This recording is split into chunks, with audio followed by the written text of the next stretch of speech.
London, 1847. The crystal chandeliers of Ravenscroft House cast their golden glow upon the cream-coloured walls, illuminating the gathered aristocracy in their finest evening attire. The scent of jasmine and rosewater mingled with the delicate aroma of freshly brewed tea as the string quartet played a gentle waltz in the corner of the grand ballroom. Charlotte Brandon stood by the large bay window, her slender fingers tracing patterns on the cold glass pane. At 23, she was considered a great beauty of London society, her auburn hair elegantly styled in soft curls that framed her heart-shaped face, her emerald eyes reflecting both intelligence and vulnerability. As the daughter of the late Earl of Ravenscroft, she possessed not only considerable fortune, but also the refined manners and accomplishments expected of a young lady of her station. "My dearest niece," Lady Millicent, Charlotte's maternal aunt and guardian since her parents' passing, approached with a knowing smile. "The Marquis of Whitmore has been watching you all evening. Perhaps you might grant him the next dance." Charlotte's heart fluttered traitorously in her chest. "Has he indeed, aunt? I had not noticed." It was a falsehood, of course. Charlotte had been acutely aware of Patrick Baskerville's presence from the moment he had entered the ballroom. The Marquis of Whitmore was the very embodiment of masculine elegance, tall and broad-shouldered, with raven-black hair and piercing blue eyes that seemed to see through all pretense. For months now, he had been a frequent visitor to Ravenscroft House, engaging Charlotte in conversations about literature and music, accompanying her on walks through the gardens, and sending bouquets of flowers that she carefully preserved between the pages of her leather-bound journal. "Do not play coy with me, child," Lady Millicent chided gently. "The whole of London society speaks of nothing but the possibility of an engagement between you two. Your uncle and I could not be more pleased with the match." "You presume too much, aunt," Charlotte replied, though she could not prevent the blush that coloured her cheeks. "The Marquis has made no declaration of his intentions." As if summoned by their conversation, Patrick Baskerville appeared before them, executing a perfect bow. "Lady Millicent, Miss Brandon, I trust you are enjoying the evening's festivities."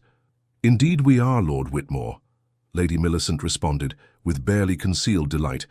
"In fact, I was just remarking that my niece has not yet danced this evening." "A grievous oversight that must be remedied at once," Patrick replied smoothly, extending his gloved hand toward Charlotte. "Would you do me the honor, Miss Brandon?" Charlotte cursed, her eyes downcast to hide the longing in them. "You are too kind, my lord." As Patrick led her to the dance floor, Charlotte was keenly aware of the many eyes watching them, the approving glances of the matrons, the envious stares of other young ladies, the speculative looks of gentlemen calculating her dowry. But none of that mattered when Patrick's hand settled at her waist and they began to move in perfect harmony to the music. "So you look particularly enchanting this evening, Miss Brandon," Patrick murmured, his voice like velvet against her ear. "You flatter me, Lord Whitmore," Charlotte replied, struggling to maintain her composure. "Merely stating facts, I assure you."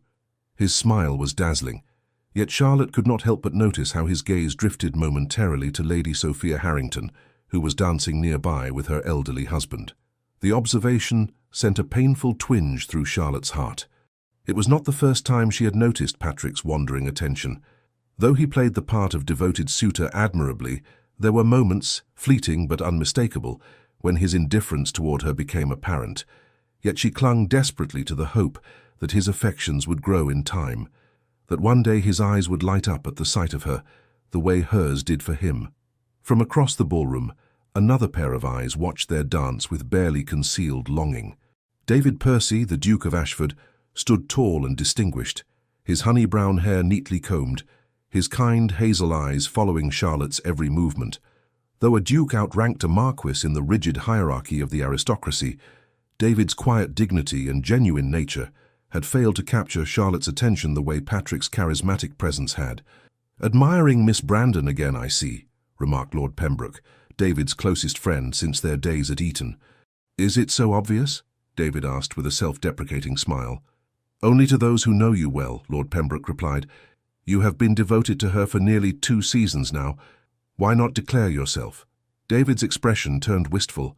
"Her heart lies elsewhere, I fear, and I would rather have her friendship than nothing at all." When the dance concluded, Charlotte found herself being approached by the Duke of Ashford. His manner was gentle, his smile genuine as he bowed before her. "Miss Brandon, might I request the pleasure of the next dance?" Charlotte hesitated, her eyes involuntarily seeking Patrick, who had already moved to converse with a group of gentlemen near the card-room. With a small sigh, she turned back to David and nodded. "I would be delighted, Your Grace." As they waltzed across the polished floor, Charlotte was struck by the stark contrast between her two suitors. Where Patrick was all charm and intensity, David exuded a calming steadfastness. His conversation was thoughtful and considerate, his attention unwavering. "You seem distracted this evening, Miss Brandon," David observed quietly. "I hope you are not unwell." "Merely contemplative, Your Grace," Charlotte replied. "The changing of seasons always renders me pensive." "Ah, yes, the transition from summer to autumn does inspire reflection," David agreed. "Though I find beauty in every season, each with its own character and charm, much like the people we encounter in life." Charlotte glanced up at him, struck by the sincerity in his eyes. For a brief moment she glimpsed something profound in his gaze, a depth of feeling that both flattered and discomfited her. "You have a poet's soul, Your Grace," she remarked lightly. "Not a poet, Miss Brandon, merely a man who appreciates true beauty when he beholds it." The dance ended before Charlotte could formulate a response to such an earnest compliment. David escorted her back to Lady Millicent with impeccable courtesy, bowing over her hand with genuine respect. "I thank you for the dance, Miss Brandon. Perhaps I might call upon you tomorrow. I have acquired some new volumes of poetry that I believe would interest you." "You are most welcome to call, Your Grace," Charlotte replied with politeness, though her eyes had already drifted back to Patrick, who was now engaged in animated conversation with Lady Sophia. The remainder of the evening passed in a blur of social niceties and careful observations. Charlotte found herself increasingly aware of Patrick's divided attention, how his eyes sought her out when Lady Millicent was nearby, yet wandered freely when he believed himself unobserved. Each such instance drove a splinter deeper into her heart, yet she continued to nurture the fragile hope that his feelings would change. As the carriage bore them home through the fog-shrouded streets of London, Lady Millicent could scarcely contain her excitement. "The Marquis was most attentive this evening," she declared, patting Charlotte's hand. "I would not be surprised if he calls tomorrow with a specific purpose in mind." Charlotte stared out into the darkness, her reflection ghostly in the glass. "Perhaps," she whispered, unwilling to voice her deepest fears, that Patrick Baskerville's attentions were motivated more by her fortune and family connections than by any genuine affection. In the solitude of her bedchamber, as her lady's maid helped her prepare for the night, Charlotte allowed herself to contemplate the two men who had dominated her thoughts that evening. Patrick, who made her heart race with a mere glance, yet whose constancy she increasingly questioned. And David, steady and true, whose devotion she had come to rely upon without truly appreciating its depth. The following week brought a flurry of social engagements that left Charlotte scarcely a moment for reflection. Morning calls, afternoon rides in Hyde Park, evening soirees, all blended together in a whirlwind of activity. Through it all, Patrick Baskerville remained a constant presence, his attentions becoming increasingly marked, fueling the whispers of an imminent engagement. On a crisp autumn afternoon, Charlotte sat in the drawing-room of Ravenscroft House, her fingers moving deftly over the ivory keys of the pianoforte. The melancholy strains of Beethoven filled the air, reflecting the strange disquiet that had settled over her spirit, despite the seemingly favorable turn of events. "Your playing has improved remarkably," came Patrick's voice from the doorway. Charlotte's fingers faltered momentarily before she composed herself and finished the piece. "Lord Whitmore, I did not hear you enter." Patrick moved to stand beside the instrument, resplendent in a perfectly tailored coat of midnight blue. "Your aunt has granted me a private audience with you," he said, his expression unreadable.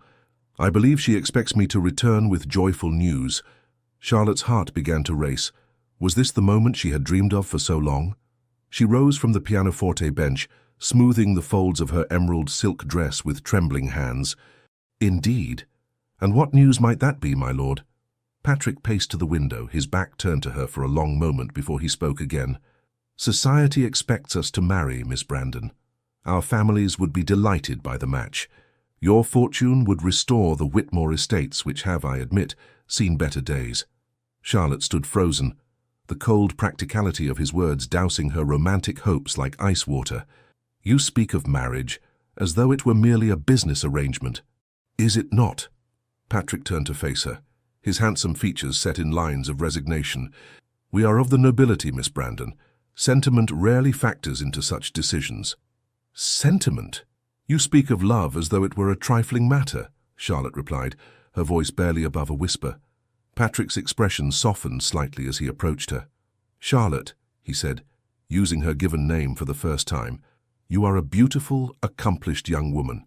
Any man would be fortunate to call you his wife." "Any man but you, it seems," she responded, her perceptiveness cutting through his careful words.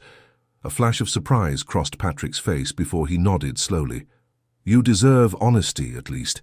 I admire you greatly, but I must be clear, I will never love you, not in the way you deserve." The words struck her like physical blows, each syllable hammering against her heart. Charlotte turned away, desperate to hide the tears that threatened to spill from her eyes.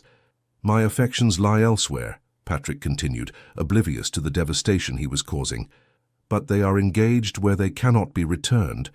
A marriage between us could still be advantageous for both our families."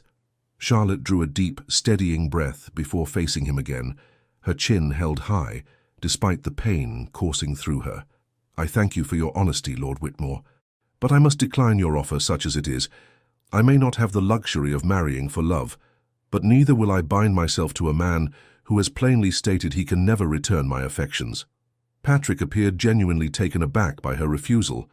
"You would reject the opportunity to become a marchioness, to secure your family's position and join two great houses?"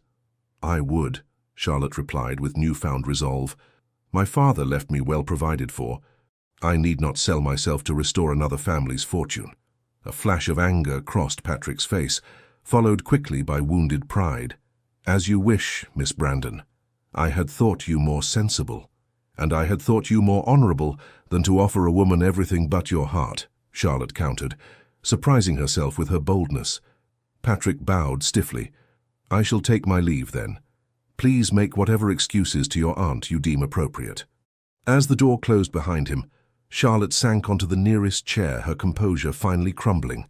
The tears she had fought so valiantly to contain now flowed freely down her cheeks. How foolish she had been to imagine that Patrick Baskerville could ever truly love her. All those months of attention, the meaningful glances, the carefully worded compliments, all had been merely the calculated moves of a man seeking a favorable match. She was still seated thus, lost in her grief, when the butler announced another visitor. "His Grace, the Duke of Ashford," he intoned, as David Percy entered the drawing-room. Charlotte hastily wiped away her tears, but there was no disguising her distress. David took one look at her face and was immediately at her side, concern evident in his expression. "Miss Brandon, what has happened? Are you unwell?" The genuine worry in his voice only served to heighten Charlotte's emotional state. "Forgive me, Your Grace. I am not fit for company at present."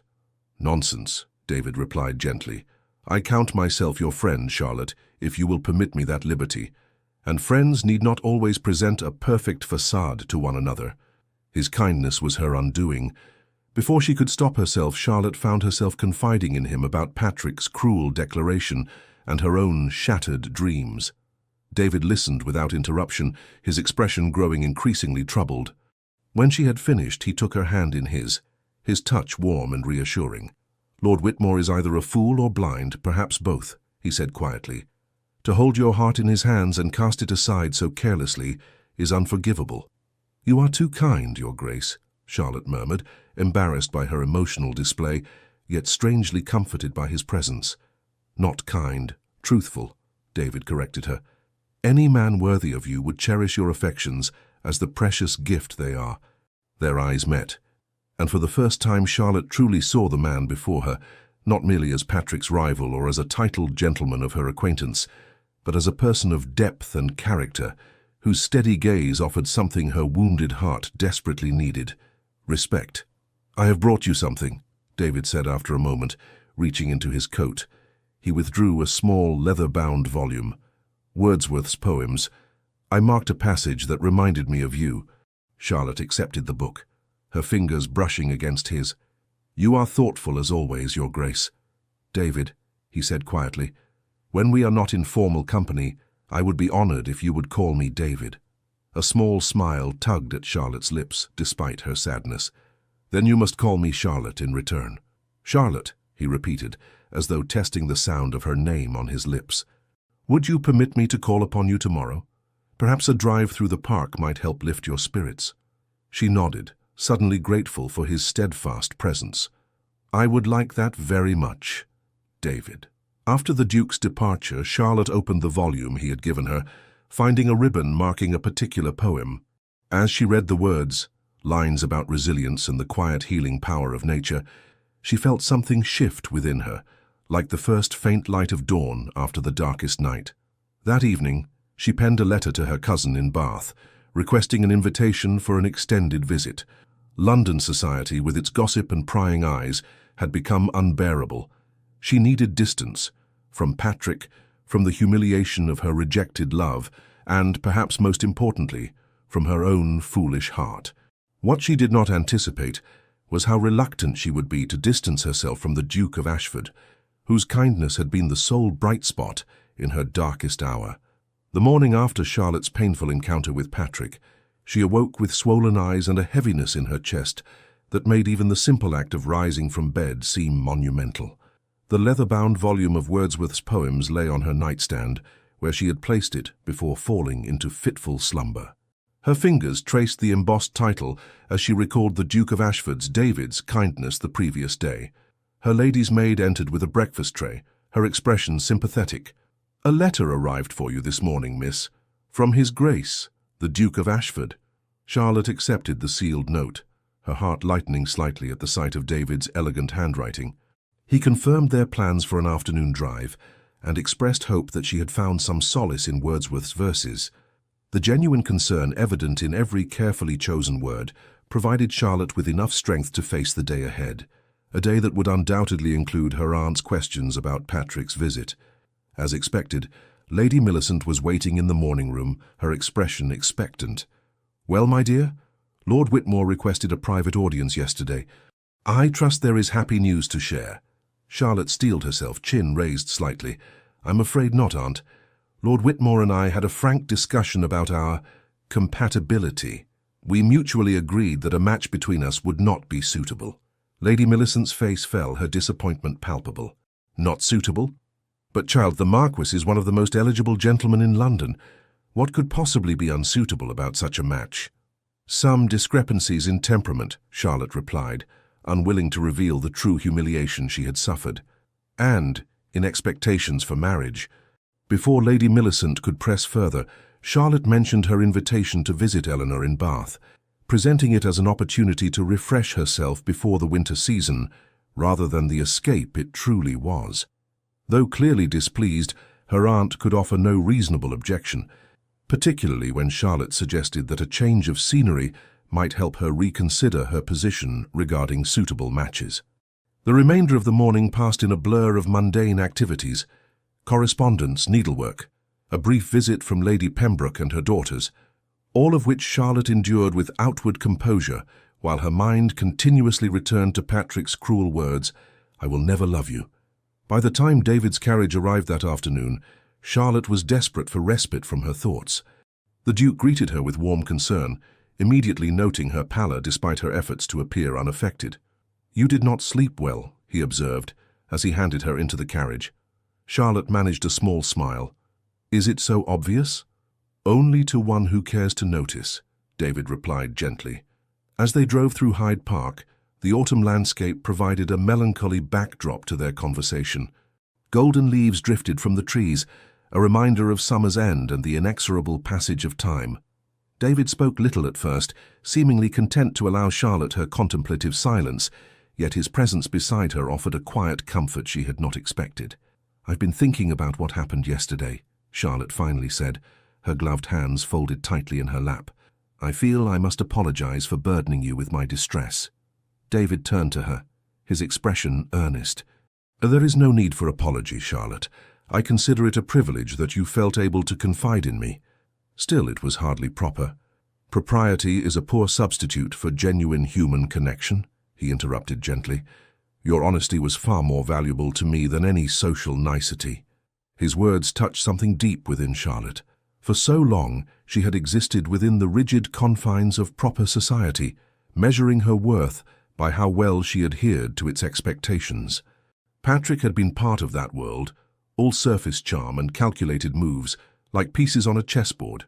David, though born to even higher rank, seemed to see beyond such constraints to what truly mattered. "I've decided to accept my cousin Eleanor's invitation to Bath," Charlotte said after a moment. "I feel I need some distance from London society at present." David nodded thoughtfully. Bath is lovely this time of year. The waters are said to have restorative properties for both body and spirit. Have you spent much time there? Some. I have a small property near the city that I visit occasionally. He hesitated briefly before adding, "Perhaps, if you would permit it, I might call upon you there during your stay." The prospect of continuing their acquaintance away from London's prying eyes brought unexpected warmth to Charlotte's cheeks. "I would like that very much." As their carriage completed its circuit of the park, Charlotte realized that for the first time since Patrick's rejection, she had gone nearly an hour without replaying his cruel words in her mind. David's steady presence had provided a respite from her pain, not by dismissing it or offering empty platitudes, but by reminding her simply through his attentiveness that she was worthy of genuine regard. The following week brought a flurry of social engagements that Charlotte could not avoid without causing speculation. At each event, she maintained a composed facade, though the effort drained her considerably. The worst came at Lady Harrington's musical evening, where Patrick was in attendance, looking entirely unaffected by their last encounter as he charmed the assembled company with his usual flair. What Charlotte had not anticipated was Lady Sophia Harrington's particular interest in the Marquis that evening, or the sharp pain she felt at witnessing their intimate exchanges. It was one thing to know abstractly that Patrick's affections lay elsewhere. It was quite another to see the object of those affections responding with equal warmth. "You're bearing it remarkably well," came David's quiet voice beside her, as she watched Patrick bend close to whisper something in Lady Sophia's ear. Charlotte started slightly, unaware that he had been observing her. "Am I so transparent?" "Only to those who take the trouble to look beyond the surface," he replied. "Would you care for some air? The conservatory should be cooler than this crowded room." Grateful for the excuse to remove herself, Charlotte accompanied him to Lady Harrington's famous conservatory, where exotic plants created a fragrant haven from the heat and noise of the gathering. The glass ceiling revealed a night sky scattered with stars, lending the space an otherworldly quality. "I leave for Bath the day after tomorrow," Charlotte said, breaking the comfortable silence that had settled between them. "I find I'm looking forward to it more with each passing day." "I imagine it must be difficult to maintain appearances when your heart is still raw," David observed. Charlotte nodded, surprised and touched by his perception. "It is not merely the pain of rejection," she admitted. "It is the humiliation of having been so thoroughly deceived. By Lord Whitmore, yes, but more significantly by my own heart. I believed his interest to be genuine when it was clearly motivated by practical considerations." "Not all hearts are so calculating," David said softly. "Some are capable of recognizing true worth when they encounter it, without thought of advantage or position." There was something in his tone that made Charlotte look up at him sharply. The expression in his eyes, tender, admiring, yet hesitant, caused her breath to catch. For the first time, she allowed herself to truly consider the possibility that the Duke's attentions might be motivated by genuine affection rather than mere courtesy. Before she could formulate a response, they were interrupted by the approach of Lady Millicent, who had come in search of her niece. The moment passed, but Charlotte found herself contemplating it long afterward, during the quiet hours of the night when sleep eluded her. The day of Charlotte's departure for Bath arrived with unseasonable warmth, as though summer were making one final stand against autumn's advance. David called at Ravenscroft House that morning to bid her farewell, bringing with him a small parcel wrapped in brown paper. "A few volumes for your journey," he explained, as she accepted it with thanks. "The hours can pass slowly, even on a relatively short trip like London to Bath." "You are always so thoughtful," Charlotte said, genuinely moved by his consideration. "It is easy to be thoughtful when one cares deeply," David replied simply. They stood for a moment in the entrance hall, the air between them charged with unspoken words. Charlotte found herself wishing that circumstances were different, that her heart was not still bruised from Patrick's rejection, that she could approach this new possibility with clarity rather than confusion. "I shall write to you," David promised as he took his leave, "and perhaps visit if my presence would not be unwelcome." "It would be most welcome," Charlotte assured him, surprised by the sincerity in her own voice. As the carriage bore her away from London later that day, Charlotte opened David's parcel to find not only the promised books, but also a pressed flower, a forget-me-not, placed carefully between the pages of one volume. The simple gesture spoke volumes, bringing unexpected tears to her eyes and a small tentative smile to her lips. Bath welcomed Charlotte with its elegant sandstone buildings and slower pace of life. Eleanor's townhouse near the Royal Crescent provided a peaceful sanctuary, her cousin's no-nonsense attitude and dry humor offering exactly the kind of companionship Charlotte needed. "So," Eleanor said on Charlotte's first evening, as they sat before the fire with glasses of sherry, "tell me about this Marquis who has sent you fleeing to the provinces." Charlotte hesitated, still uncomfortable discussing Patrick's rejection. But Eleanor's direct gaze and genuine concern eventually loosened her tongue, and she found herself relating the entire painful episode. "The insufferable cad," Eleanor declared when Charlotte had finished. "To speak so callously to any woman, let alone one of your sensibility and accomplishments. You are well rid of him, my dear, though I understand the heart is not easily convinced of what the mind knows to be true." "Indeed," Charlotte agreed softly, "though each day brings a little more clarity. And what of this Duke who has been so attentive? Your Aunt Millicent mentioned him in her letter, with significant underlining, I might add." Charlotte felt a blush warm her cheeks. "His Grace has been most kind." "Kind, is it?" Eleanor's eyes twinkled knowingly. "In my experience, when a duke takes particular interest in a young lady's well-being, kind is rarely the whole story." "It is not like that," Charlotte protested, though not with complete conviction. "The Duke of Ashford is different. He sees beyond the surface, values substance over appearance. His attention feels genuine in a way that Lord Whitmore's never truly did, though I was too blinded to recognize it." "Then perhaps this sojourn in Bath will prove beneficial in more ways than one," Eleanor suggested. "Distance often brings perspective, particularly in matters of the heart." The first 2 weeks of Charlotte's stay passed in quiet routine. Mornings were spent taking the waters at the pump room, afternoons devoted to walks or visits to the shops, evenings occupied with reading or conversation with Eleanor. The respite from London's social whirl allowed Charlotte's wounded spirit to begin the slow process of healing. David's letters arrived with flattering regularity, each one thoughtful and engaging, without applying any pressure or expectation. He shared observations about books they had both read, described interesting encounters from his daily life, and asked questions that demonstrated genuine interest in her thoughts and experiences. Charlotte found herself looking forward to his correspondence with increasing eagerness, taking care with her replies in a way she never had with Patrick's more showy attentions. It was during her 3rd week in Bath that Charlotte received a letter from Lady Millicent containing disturbing news. Lord Whitmore had been caught in a compromising position with Lady Sophia Harrington by her elderly husband. A duel was rumoured to be imminent, and all of London society was abuzz with the scandal. Charlotte read the letter with a curious detachment, as though it described events happening to strangers rather than to a man who had so recently held her heart. She was surprised to discover that her predominant emotion was not jealousy or renewed hurt, but rather a sense of vindication, and more surprisingly, gratitude. Had Patrick accepted her love, she might now be facing the humiliation of a husband publicly exposed as an adulterer. "You seem lost in thought," Eleanor observed as they strolled through the botanical gardens later that day. "Is it still the Marquis?" Charlotte sighed, watching a pair of butterflies dance among the roses. "Less and less each day, I find. It is rather the mortification of having been so thoroughly deceived, both by him and by my own heart.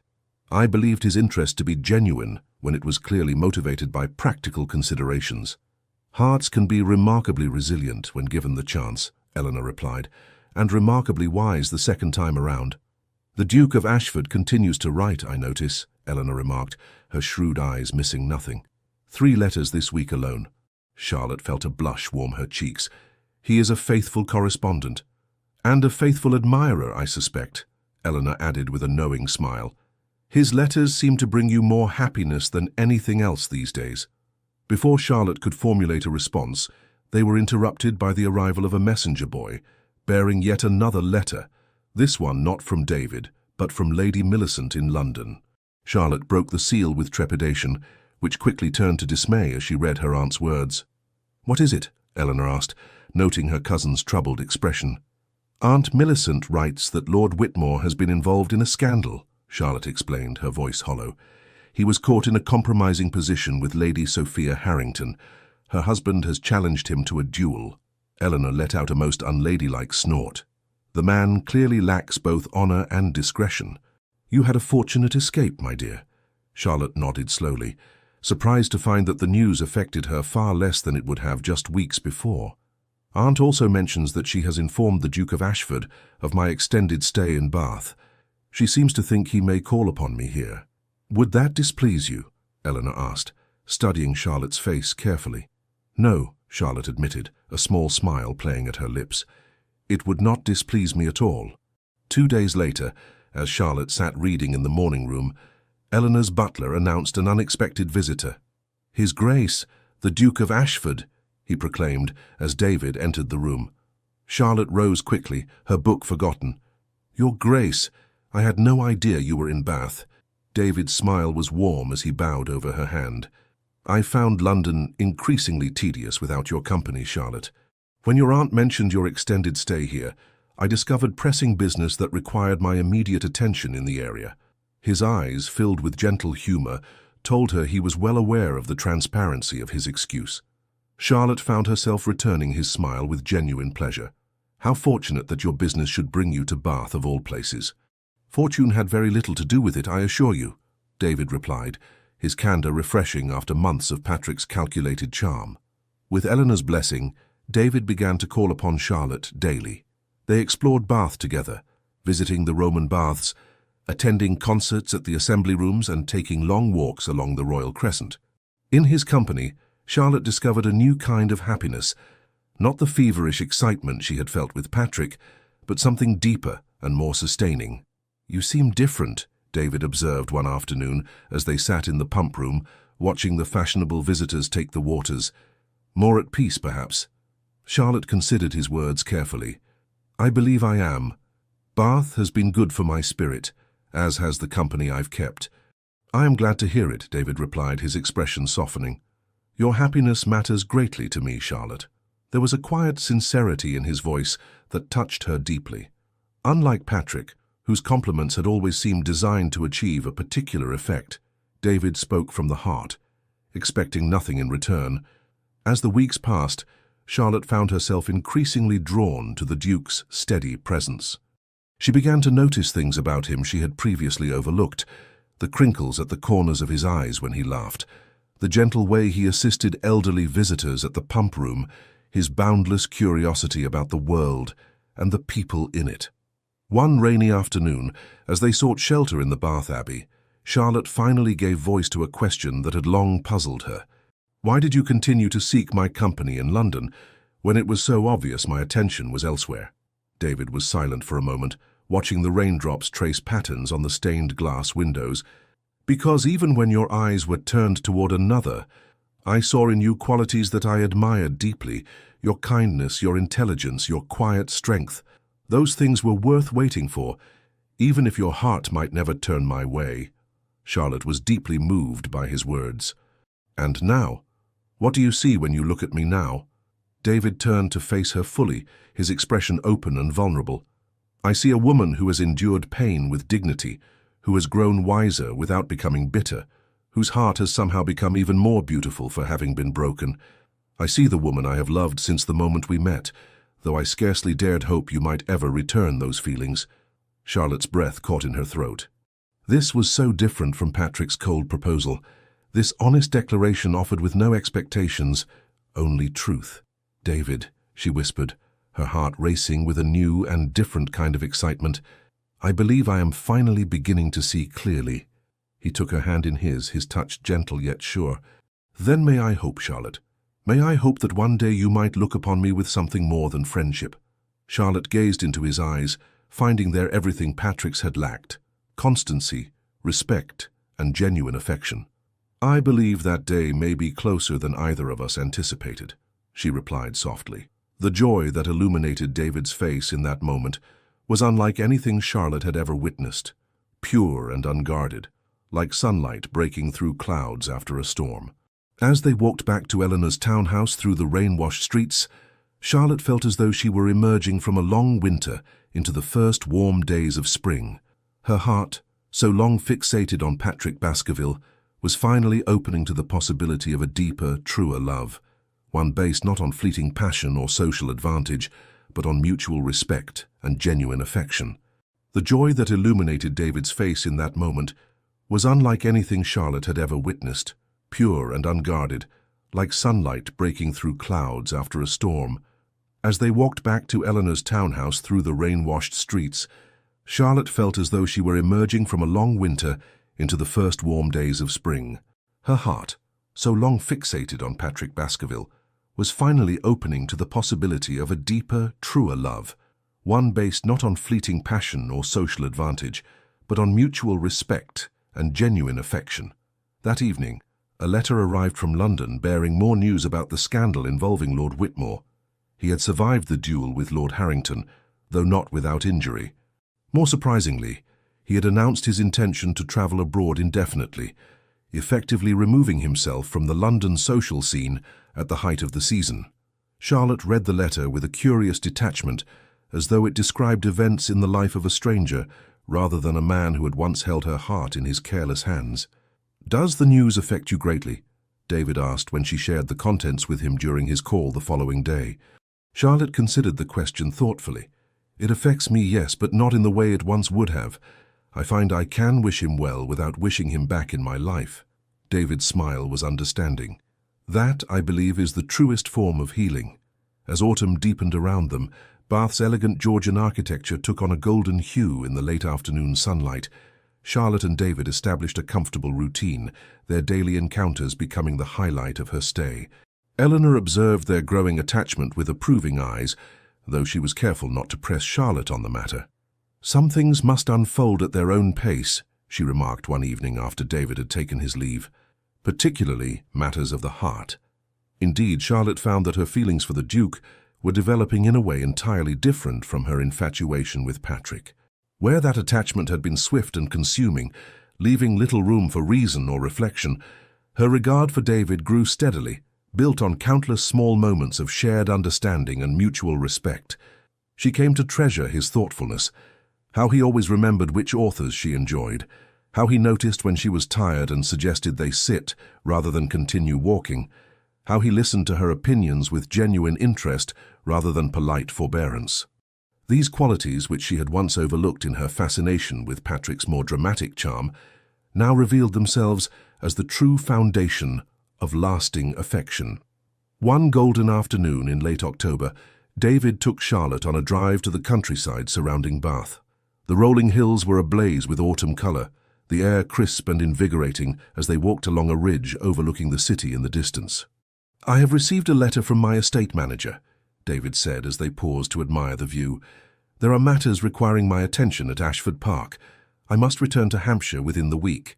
Charlotte felt a pang of disappointment. "I see. Will you be away long?"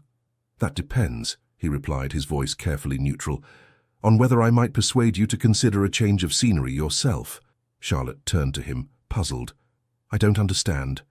David took both her hands in his expression earnest. "Charlotte, these weeks in Bath have been the happiest of my life. Each day in your company has only deepened my admiration and affection for you. I had resolved to be patient, to give your heart the time it needed to heal completely before speaking, but the prospect of separation compels me to honesty." He drew a deep breath before continuing.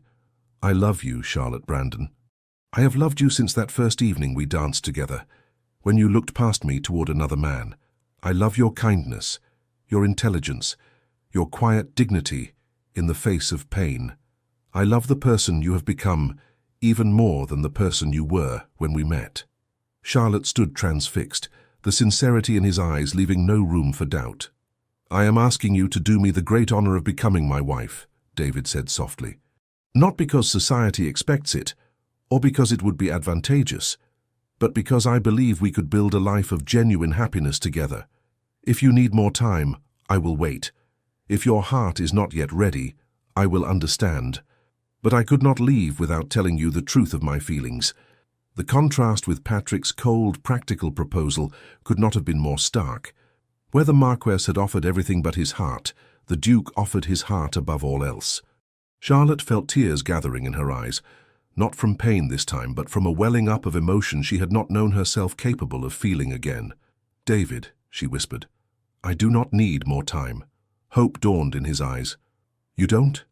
"No," she said, her voice growing stronger. "What began as gratitude for your kindness has grown into something I scarcely dared name, even to myself. I was so afraid of being wrong again, of mistaking infatuation for love. But this feels nothing like what I felt for Patrick. It's deeper, calmer, yet somehow more powerful." David's hands tightened around hers. "Are you saying, 'I love you'?" Charlotte said, the words bringing with them a sense of rightness and peace. "Not as a girl loves a romantic notion, but as a woman loves a man she respects and admires above all others. Yes, David Percy, I will marry you, with all my heart." The joy that transformed his features was matched by the radiance of her own smile as he drew her into his arms. Their first kiss, shared on that windswept hillside with the autumn landscape spread before them, sealed a promise that had been months in the making. A promise not of convenience or advantage, but of genuine love and partnership. When they returned to Eleanor's townhouse, flushed with happiness and plans for the future, her cousin took one look at their faces and laughed with delight. "Well, it seems congratulations are in order," she declared, embracing Charlotte warmly. "Though I must say it's about time. I was beginning to fear I would need to lock you two in the conservatory to force a declaration." "You knew?" Charlotte asked, surprised. "My dear girl, anyone with eyes could see the way he looked at you," Eleanor replied. "And more recently, the way you looked at him. Love may be blind in poetry, but in real life, it's remarkably visible to everyone except, occasionally, the lovers themselves." The following days passed in a happy blur as preparations were made for their return to London. David, with Charlotte's consent, wrote to Lady Millicent to formally request her hand, while Charlotte composed her own letter, explaining the circumstances of their engagement. "She will be delighted," Charlotte predicted as they sealed the letters. A duke trumps a marquis in her social calculations, regardless of any romantic notions. "And what of your own romantic notions?" David asked with a smile. "Have I satisfied those adequately?" Charlotte pretended to consider the question seriously. "Well, you failed to slay any dragons or scale any towers to reach me, but I suppose declaring your love against the backdrop of the English countryside will suffice." David laughed, drawing her close. "If it's dragons you want, I fear Bath is sadly lacking in such creatures, though I did once confront a particularly fearsome dowager at Almack's who had spoken unkindly of you." "Did you indeed?" Charlotte asked, touched by this revelation. "I may be a gentleman, but I'm not without my moments of gallantry," he replied with mock seriousness. "Lady Harrington never dared criticize your choice of ribbons again." The mention of Lady Harrington inevitably brought to mind Patrick and his scandal, but Charlotte found the memory no longer held power to wound her. Instead, she felt a strange sense of gratitude, not for the pain he had caused, but for the clarity that had eventually emerged from it. "It's curious," she mused, as they sat together in Eleanor's drawing room on the evening before their departure. "Had Patrick not rejected me so cruelly, I might never have truly seen you, David. I might have continued to mistake infatuation for love, never discovering what real love actually feels like." "Then I must owe Lord Whitmore a debt of thanks," David replied, "though I confess it was difficult to feel charitable toward him at the time. Watching you suffer was its own special form of torment." Charlotte squeezed his hand. "No more torment for either of us, I hope. Only happiness from this day forward." "I shall do everything in my power to ensure it," he promised. Their return to London created the expected sensation in society. Lady Millicent, true to Charlotte's prediction, was beside herself with joy at the prospect of her niece becoming a duchess. The engagement was announced formally at a small dinner party at Ravenscroft House, followed by a notice in the Morning Post that set tongues wagging throughout the ton. "Have you heard?" whispered one matron to another at Lady Pembroke's musical evening. "Miss Brandon is to marry the Duke of Ashford." After being jilted by Lord Whitmore, no less, What a remarkable recovery. I always thought she aimed too high with Whitmore, her companion replied, though I must say she's landed on her feet rather spectacularly, from Marquis to Duke, quite the social elevation. Charlotte, overhearing such comments, found them more amusing than hurtful. Let society think what it would, she knew the truth of her own heart. The weeks leading up to Christmas were filled with preparations for both the wedding and Charlotte's transition to her new life as Duchess of Ashford. David's London house was opened and readied, his country estate prepared for their eventual arrival, and settlements drawn up that were remarkably generous toward Charlotte. "You need change nothing if you don't wish to," David assured her as they discussed the running of his households. "The staff at both houses are excellent, and they will follow your direction in all things." "I should like to learn, though," Charlotte replied thoughtfully, "to understand how everything works before making any changes. A partnership should be equal, even if society doesn't always see it that way." David's expression softened with pride and affection. "You will make a remarkable Duchess, Charlotte Brandon, not because of your title, but because of who you are." As their wedding day approached, Charlotte found herself reflecting on the extraordinary journey of the past year. From the shattered dreams of her infatuation with Patrick to the deep contentment of her love for David, every step, even the painful ones, had been necessary to bring her to this place of certainty and joy. The night before her wedding, as Eleanor helped her prepare for bed one final time as Miss Charlotte Brandon, her cousin asked a question that gave her pause. "Do you ever wonder what might have happened if Lord Whitmore had returned your affections?" Charlotte considered this seriously. "I used to in those first awful days after his rejection, but now I can only be grateful that he did not pretend to feelings he didn't have. Had he done so, I might now be trapped in a marriage without love, never knowing the happiness I've found with David." Eleanor nodded, satisfied. "Good. That's as it should be. The past has its place, but on the eve of your wedding, your thoughts should be only of the future, and the man who will be waiting for you at the altar tomorrow." Indeed, as Charlotte drifted to sleep that night, her dreams were filled not with might-have-beens, but with visions of the life stretching before her, a life built on mutual respect, genuine affection, and the quiet certainty that her heart had finally found its true home. The wedding day dawned clear and cold, a perfect December morning with frost sparkling on the bare branches outside her window. Charlotte awoke with a sense of calm anticipation, the nervousness she had expected conspicuously absent. In its place was a deep certainty that felt like stepping onto solid ground after months of shifting sand.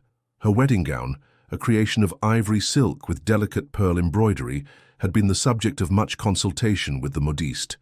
Now, as her maid carefully helped her into it, Charlotte was pleased with its elegant simplicity, a reflection of the authentic love it represented, rather than the social spectacle marriage so often became among the ton. "You look absolutely radiant, my dear," Lady Millicent declared, dabbing at her eyes with a lace handkerchief as she entered the dressing room. "I have never seen a more beautiful bride." For once, Charlotte could accept her aunt's praise without reservation. The woman who gazed back at her from the mirror did indeed glow with happiness, her eyes bright with joyful anticipation, rather than the nervous excitement she had once imagined feeling on her wedding day. "It is time," announced Eleanor, who had travelled from Bath to serve as Charlotte's matron of honour. "Are you ready?" Charlotte nodded, a perfect calm settling over her. "More ready than I have ever been for anything in my life." The ceremony at St. George's, Hanover Square, was everything Charlotte had hoped for, solemn yet joyful, traditional yet deeply personal. As she walked down the aisle on her uncle's arm, her gaze fixed immediately on David, standing tall and distinguished at the altar. The expression that transformed his face as he beheld his bride, wonder, pride, and pure, unguarded love, brought tears to Charlotte's eyes and a certainty to her heart that no doubts could ever penetrate. Their vows, spoken in clear, steady voices that carried throughout the church, were not merely social formalities, but sacred promises they both intended to honor for a lifetime. When David slipped the wedding ring onto her finger, a band of gold set with small diamonds that had belonged to his grandmother, Charlotte felt the rightness of it deep in her soul. This was no compromise, no settling for second best, but the culmination of a journey that had led her exactly where she was meant to be. "I present to you the Duke and Duchess of Ashford," announced the bishop as they turned to face the congregation.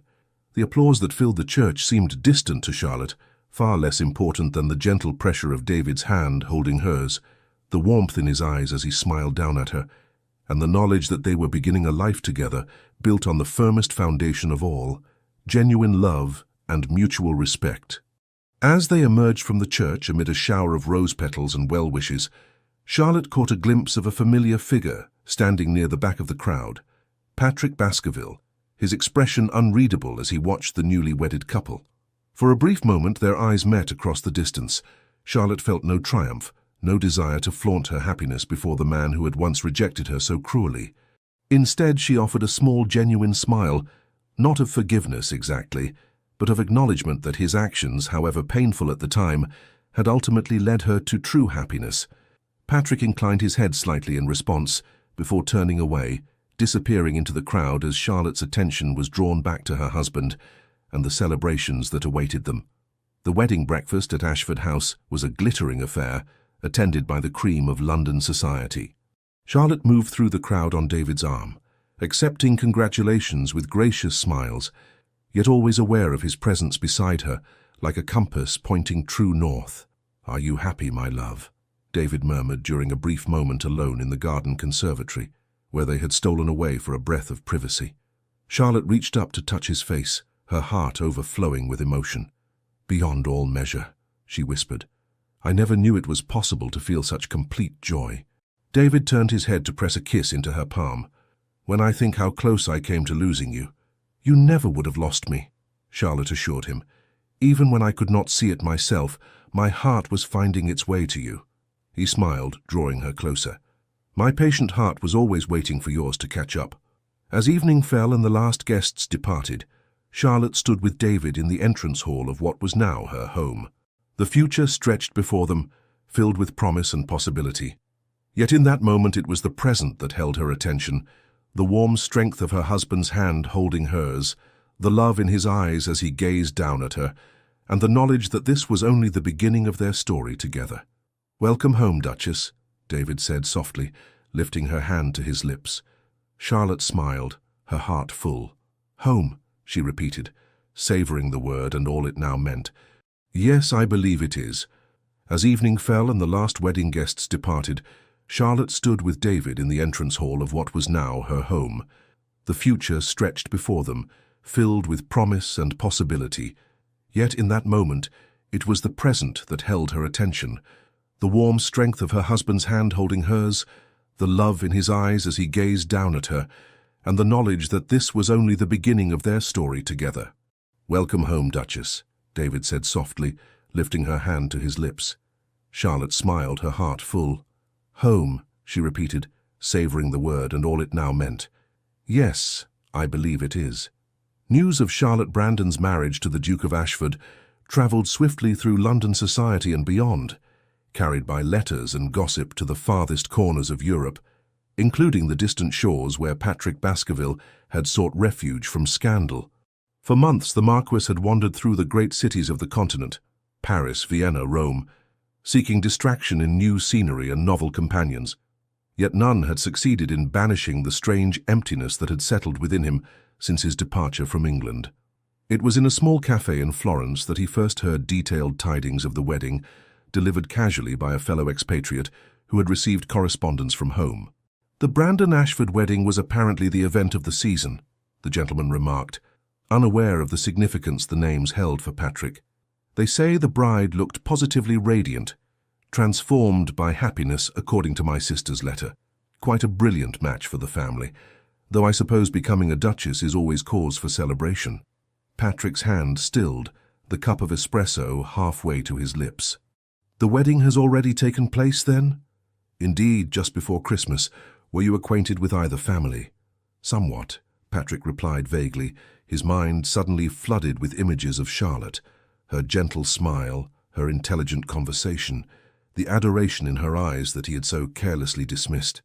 That night, alone in his luxurious hotel suite, Patrick found himself haunted by these memories. For the first time, he allowed himself to truly contemplate what he had lost in rejecting her love. It had been easy at the time to convince himself that his feelings for Lady Sophia were the great passion of his life, worth risking scandal and even death for. Yet Sophia had abandoned him the moment her husband discovered their affair, protesting that Patrick had misunderstood her intentions and that she had never contemplated leaving her elderly husband for a mere marquess, regardless of his charms.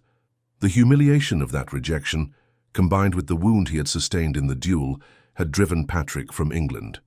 Now, months later, he could see his infatuation with Sophia for what it had been, shallow and self-destructive, a poor substitute for the genuine affection Charlotte had offered him. "I will never love you," he had told her with such cruel certainty. How could he have been so blind, so arrogant, so utterly wrong? By morning, Patrick had made his decision. He would return to England immediately. The news of Charlotte's marriage had struck him with an unexpected force, awakening feelings he had not known himself capable of experiencing. Though she was now lost to him forever, as the Duchess of Ashford, he felt compelled to see her once more, to witness for himself the happiness she had found, and perhaps in some small way to make amends for his cruelty. The journey back to London was interminable, each mile increasing Patrick's determination to confront the consequences of his actions. He arrived in early February to find the city in the full swing of the winter season. Everywhere he went, conversations buzzed with talk of the newly wedded Duke and Duchess of Ashford, who had apparently delayed their wedding trip to the continent until spring in favor of establishing themselves in London society immediately. Patrick's first glimpse of Charlotte came unexpectedly as he rode through Hyde Park one crisp afternoon. She was walking arm in arm with the Duke, her face tilted up toward his with an expression of such pure joy that Patrick felt physically winded by the sight. Gone was the wistful vulnerability he remembered. In its place was a confident radiance that transformed her from merely beautiful to breathtaking. The Duke, for his part, gazed at Charlotte as though she were the most precious thing in all creation, with a tenderness and respect that made Patrick's cavalier treatment of her seem all the more shameful by comparison. He watched them from a distance, unobserved, his heart constricting painfully in his chest. This was not the Charlotte he had known, or thought he had known. This was a woman in full possession of herself, her happiness evident in every graceful movement. Still, Patrick could not abandon his purpose. That very evening he presented himself at Ashford House, the Duke's London residence. The butler's expression upon announcing him made it clear that his arrival was neither expected nor particularly welcome, but Patrick was beyond caring about social niceties. Charlotte received him in the drawing-room, her composure perfect, though a slight pallor beneath her cheeks betrayed her shock at his sudden appearance. "Lord Whitmore," she greeted him with a formal curtsy. "This is an unexpected surprise. I had heard you were abroad." Patrick bowed deeply. "Your Grace, you are looking well. More than well. Radiant, in fact." A faint blush colored her cheeks, but her gaze remained steady. "Thank you. I trust your travels were illuminating?" "In more ways than I could have anticipated," Patrick replied, searching her face for any sign of the devotion that had once been so plainly written there. "I have returned a changed man, Charlotte." Her eyebrow arched slightly at his use of her given name. "Indeed, I am glad to hear it. We all benefit from opportunities for growth and reflection." Her politeness was maddening, so different from the emotional young woman who had once worn her heart so openly in his presence. Patrick took a step closer, his voice dropping to an intimate murmur. "I made a terrible mistake, Charlotte. The words I spoke to you that day, they haunt me still. I was a fool, blind to the treasure that stood before me." Charlotte's expression softened slightly, but not with the rekindled affection he had hoped for. Instead, it was compassion that filled her eyes, the kind one might offer a child who has learned a difficult lesson. "We all make mistakes, Lord Whitmore. The important thing is that we learn from them." "I have learned," Patrick insisted, reaching for her hand. "I have learned that what I once dismissed as unimportant, constancy, sincerity, genuine affection, are in fact the only things that matter. I have learned that I was wrong when I said I could never love you. I do love you, Charlotte. I love you with a depth that astonishes me." Charlotte gently withdrew her hand from his grasp. "Your timing is unfortunate, my lord. As you must know, I am now the Duchess of Ashford. My heart and my hand belong to my husband." "Marriages can be—" Patrick began desperately. "Do not say it," Charlotte interrupted, her voice suddenly firm. "Do not dishonor yourself further by suggesting what I know you were about to suggest. My marriage is not merely a legal contract or a social arrangement. It is the most sacred promise of my life, made to a man I love completely. Patrick felt as though he had been struck. You cannot mean that. The way you looked at me once, the love in your eyes, was real, Charlotte acknowledged, but it was not lasting. True love, I have discovered, is not merely about passion or admiration from afar. It is about being truly seen and valued for who you are. David has given me that gift, and I could no more return to what I once felt for you than I could return to childhood after experiencing the fullness of adulthood. The truth of her words was undeniable, yet Patrick found himself unable to accept them. At least grant me the opportunity to prove myself changed. Allow me to court your friendship, if nothing else. Charlotte shook her head, her expression gentle but resolute. My heart is not a pendulum, Lord Whitmore, swinging back and forth at the merest touch. It has found its home with David, and there it shall remain. You speak as though love is a choice, Patrick protested. The truest love is both feeling and choice, Charlotte replied with quiet certainty. I chose David, with my heart and my mind in perfect accord. Patrick stared at her, realizing with growing despair that the woman before him was indeed lost to him, not because she was married to another, but because she had outgrown the need for his approval or affection. The Charlotte who had loved him so devotedly was gone, replaced by this self-possessed woman whose happiness no longer depended on his regard. I see, he said at last, his voice hollow. I have truly lost you then. You cannot lose what was never truly yours, Charlotte replied softly. But you have not lost the opportunity to find happiness elsewhere, with someone whose heart is free to love you as you deserve to be loved. Patrick laughed bitterly. As I deserve. After the way I treated you, I hardly think I deserve anyone's love. We all deserve love, Lord Whitmore, Charlotte said with unexpected gentleness. But we must also be worthy of it. Perhaps that is the lesson you were meant to learn. The sound of approaching footsteps in the hallway drew their attention. A moment later, the Duke of Ashford entered the drawing room, his expression betraying momentary surprise at the sight of Patrick before settling into polite neutrality. Lord Whitmore, he greeted with a formal bow. I had heard you had returned to London. Your Grace, Patrick replied stiffly, I was just congratulating the Duchess on your marriage. David crossed the room to stand beside Charlotte, his hand coming to rest protectively at the small of her back. The gesture was subtle yet unmistakably possessive, a silent claim that did not go unnoticed by Patrick. How kind of you, David responded, his tone courteous, though his eyes remained watchful. Charlotte and I have been blessed with good wishes from all quarters. Charlotte leaned almost imperceptibly into David's touch, drawing strength from his presence. Lord Whitmore was just leaving, I believe, she said, her gaze meeting Patrick's with gentle finality. Defeated, Patrick bowed to them both. Indeed, I wish you every happiness in your marriage, Your Grace. As he turned to leave, Charlotte's voice stopped him. Lord Whitmore. Patrick. He glanced back, a flicker of hope rekindling at her use of his given name. I truly do wish you well, she said sincerely. I hope you find what you are seeking. The kindness in her words was somehow more devastating than anger would have been. Patrick nodded once, unable to speak past the tightness in his throat, and departed.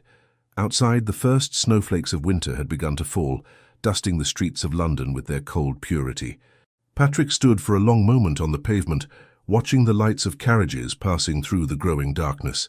Through the window, he caught a glimpse of Charlotte and David, their heads bent close together in intimate conversation, their expressions softened by a love so tangible it seemed to illuminate them from within.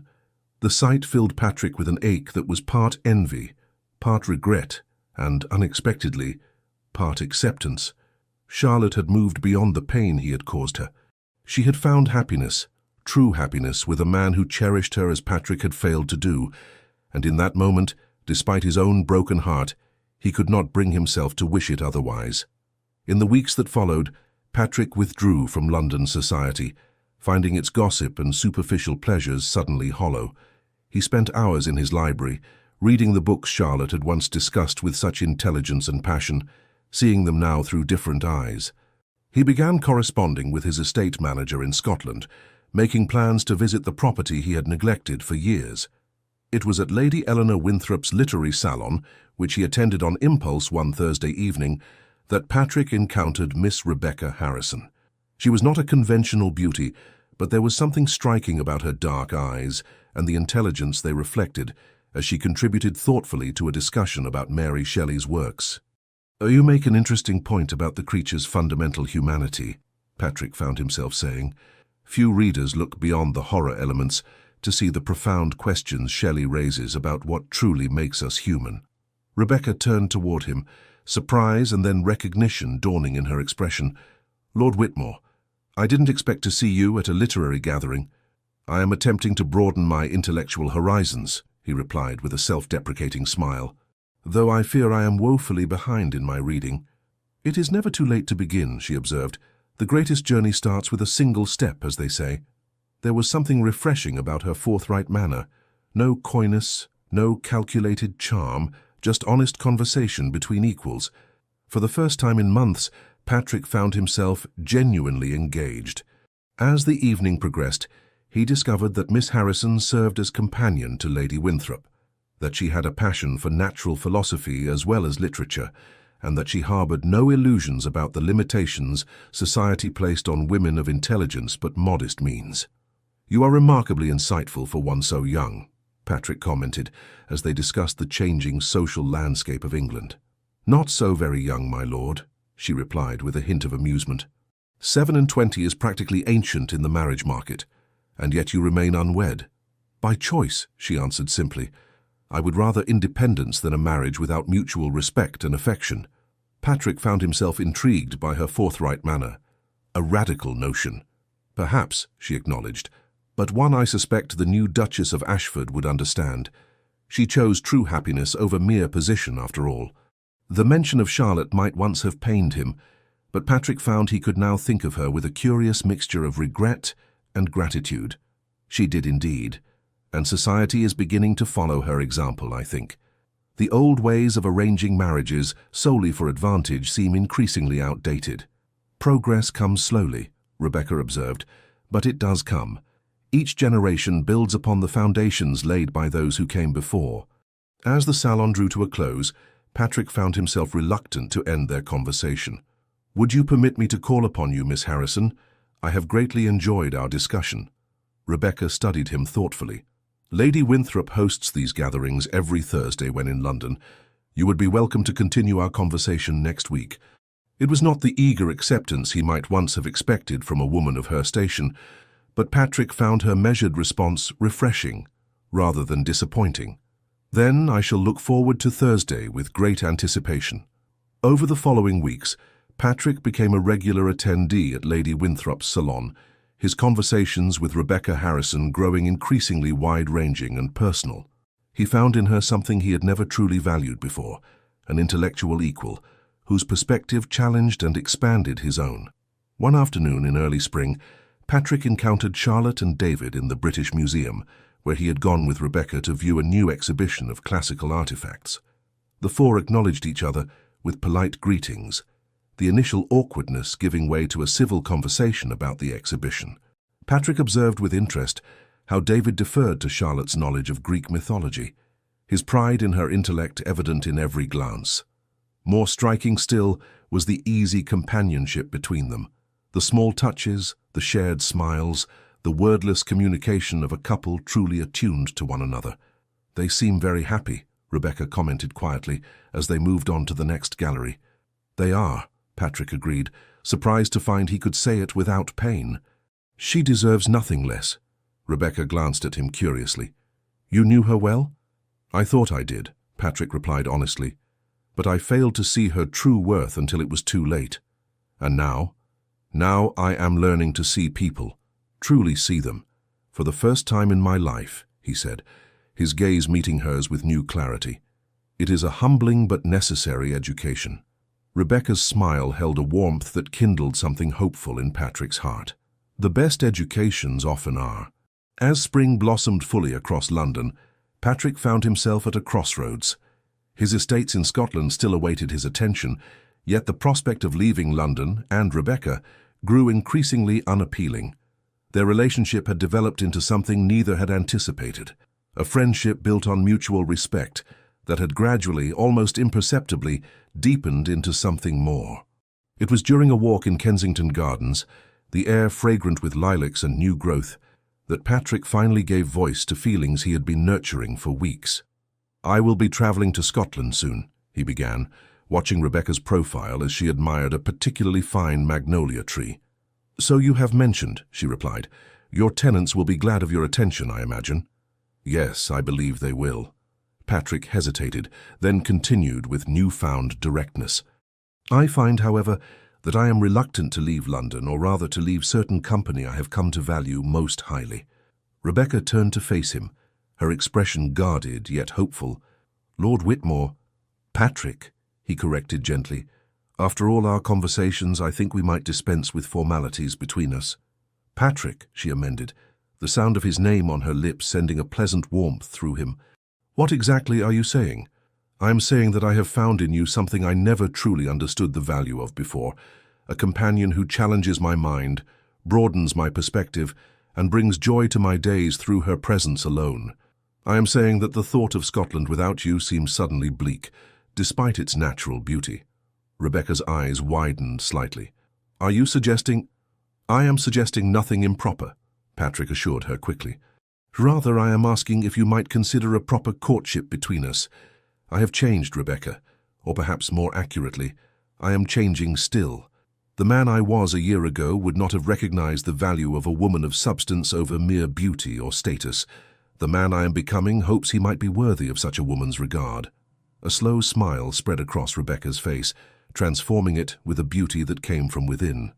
"You speak of worthiness, yet you fail to consider whether you might already have gained that regard without realizing it." Hope bloomed in Patrick's chest. "Have I?" "You have," she confirmed simply, "though I would caution that regard is only the beginning of a journey, not its destination." "A journey I would be honored to undertake," Patrick replied, his voice fervent with newfound purpose. "If you will walk it with me." As they continued their stroll, now with Rebecca's hand tucked into the crook of his arm, Patrick reflected on the extraordinary path that had led him to this moment.